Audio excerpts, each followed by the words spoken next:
Film fighter के बाद कतार में है अक्षय ओबरॉय के 5 प्रोजेक्ट, बोले आज जहां भी हूं अपने मेहनत के बल पर हूं।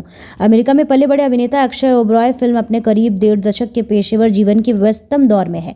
उन्होंने हालिया प्रदर्शित फिल्म फाइटर से जहां कमर्शियल सफलता का स्वाद चखा, वहीं आगामी दिनों में उनके 5 अन्य प्रोजेक्ट प्रदर्शन कतार में है। आगे अक्षय ओबरॉय बोले, आज जहां भी हूं अपने मेहनत के बल पर ही खड़ा हूं। मैं आगामी फिल्मों को करने के लिए उत्साहित हूं। अमेरिका में पले बड़े अभिनेता अक्षय ओबरॉय फिलहाल अपने करीब 1.5 दशक के पेशेवर जीवन के व्यस्ततम दौर में है। उन्होंने हालिया प्रदर्शित फिल्म फाइटर से जहां कमर्शियल सफलता का स्वाद चखा, वहीं आगामी दिनों में उनके 5 अन्य प्रोजेक्ट प्रदर्शन कतार में है। इसमें वर्चस्व, तू चाहिए और 2014 फिल्में तथा इलीग सीजन 2 ब्रेकिंग न्यूज सीजन 2 शामिल है। अक्षय से उनके पेशेवर सफर और कुछ अन्य विषयों पर बातचीत। अब तो कमर्शियल सफलता भी हाथ लग गई है। बिल्कुल, मैं तो इस चीज के लिए भूखा था। भगवान की दया से मुझे समीक्षकों की सराहना तो बहुत मिल चुकी है, लेकिन उसका असर बॉक्स ऑफिस पर देखना बाकी है। मैंने यह एहसास किया है कि कमर्शियल सफलता जैसे स्वाद और कहीं नहीं है। हर प्रोजेक्ट के साथ कलाकार के जीवन में एक नया पहलू जुड़ता है। इसके साथ मेरे जीवन में भी एक नया चैप्टर जुड़ गया है। अब आगे जो फिल्में चुनी जाएंगी वो बहुत सोच समझ कर चुनी जाएंगी कि बतौर कलाकार मैं अपने आप को और आगे कैसे बढ़ाऊं, लोगों के दिलों में जगह कैसे बनाऊं, उनका मनोरंजन कैसे करूं। मैं एक्टर हूं, अलग अलग रोल निभाने के लिए भूखा हूं। गुड़गांव जैसी फिल्में करने में बहुत मजा आता है। ऐसा नहीं कि मैंने यह तय कर लिया कि फिल्म फला बजट की होगी तभी मैं करूंगा। ये बात न पहले कभी मेरे दिमाग में आई थी और ना अब है। मुझे दिलचस्प फिल्मों में काम करते हुए दिलचस्प भूमिकाएं निभानी है। खुद को किसी एक दायरे में नहीं बांध सकता हूं। मैं अब सिर्फ ये करूंगा या वो करूंगा। अगर मैं किसी बड़े स्टार का बेटा होता तो मैं शायद ऐसा कर पाता, लेकिन मैं नहीं हूं। ओबराय परिवार से जुड़े होने का प्रभाव मेरे करियर पर उदासीन ही रहा। मैं उसको ना तो सकारात्मक कहूंगा, ना ही नकारात्मक।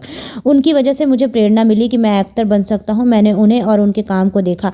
वो बहुत महान कलाकार हैं। अगर वो नहीं होते तो मैं शायद सिनेमा इंडस्ट्री की तरफ बढ़ने वाले कदम उठाता ही नहीं। ये अभी सच है कि मेरे लिए उनका कुछ खास मार्गदर्शन नहीं रहा, लेकिन प्रेरणा तो उन्हीं से मिली। इस इंडस्ट्री से मैंने जो भी रास्ता तय किया वो मैंने खुद ही खोजा है। आज मैं जहां भी खड़ा हूं अपनी मेहनत के बल पर खड़ा हूं। लोग को पता भी नहीं है कि मैं उस परिवार से आता हूं। फिल्म को हिट कराने में तो नहीं, लेकिन उस लोगों तक पहुंचाने में स्टारडम अहम भूमिका निभाता है। जब लोग आपको पहले से ही जानते हैं तो उनका सिनेमा घरों तक लाना थोड़ा आसान हो जाता है। बाकी कोई भी फिल्म सिर्फ और सिर्फ अपनी कहानी और निर्माण के तरीके के बल पर चलती है। कोरोना काल के बाद स्टारडम को लेकर काफी चीजें बदली हैं। ऐसा नहीं कि स्टारडम का प्रभाव खत्म हो जाएगा, स्टारडम हमेशा रहेगा। 12th फेल और हनुमान जैसी फिल्मों ने अच्छी कमाई की।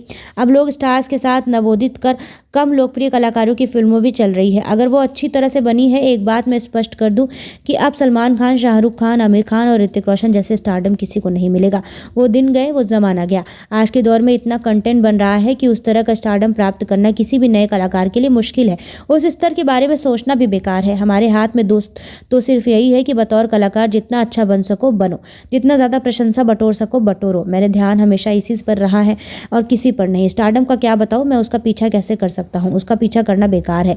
अभी वो थोड़ी दूर की बात है। मैंने अभी तक इस फिल्म की ना तो स्क्रिप्ट पढ़ी है, ना हमारे निर्देशक अफजल भाई से कोई बातचीत हुई है। मुझे पता ही नहीं कि आगे फिल्म में मेरे पात्र राजेश का क्या होगा। अभी उस फिल्म में आगे बढ़ने में समय है। मैं उस फिल्म को करने के लिए उत्साहित हूँ। अभी इसकी स्क्रिप्ट पर फिर से काम हो रहा है। कई चीज़ों में बदलाव किया जा रहा है।